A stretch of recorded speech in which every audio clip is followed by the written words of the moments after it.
ராமநாதபுரம் அடுத்த சர்க்கரை கோட்டை பகுதியில் தனியாருக்கு சொந்தமான நிறுவனத்தில் பயங்கர தீ விபத்து ஏற்பட்டுள்ளது.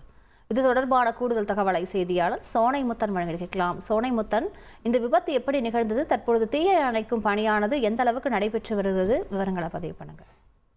வணக்கம். அதாவது ராமநாதபுரம் அருகே உள்ள சக்கரக்கோட்டை பகுதியில் தனியாருக்கு சொந்தமான டெக்கரேஷன் கம்பெனி ஒன்று இயங்கி வருகிறது. அந்த கம்பெனியில் தற்பொழுது பயங்கர தீ விபத்தானது ஏற்பட்டிருக்கிறது.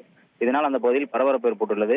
ராமநாதபுரத்தை அடுத்த சக்கரக்கோட்டை பகுதியில் உமர் அலி என்பவருக்கு சொந்தமான அதாவது திருமணம் உள்ளிட்ட சுப நிகழ்ச்சிகளுக்கு போடக்கூடிய பந்தல், டெக்கரேஷன் உள்ளிட்ட கம்பெனிகள் அமைத்து பல வருடங்களாக அந்த பகுதியில் இயங்கி வருகிறது.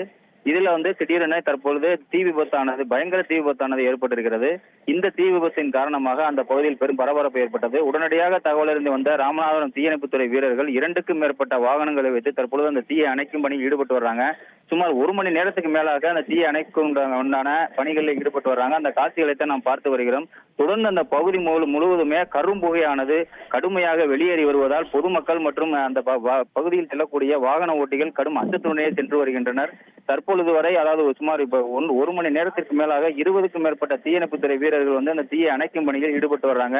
இதுவரைக்கும் சுமார் பல லட்சம் மதிப்பிலான பொருட்கள், அதாவது அந்த டெக்கரேஷனுக்கு பயன்படுத்தக்கூடிய துணிகள், அலங்கார பொருட்கள், அலங்கார வளைவுகள் உள்ளிட்டவைகள் எரிந்து நாசமாகி கொண்டிருக்கிறது. தற்பொழுது வரை இந்த தீயணைப்புத்துறை வீரர்கள் அந்த அணைக்கும் பணியில ஈடுபட்டு வர்றாங்க. விவரங்களுக்கு நன்றி சோனைமுத்தன்.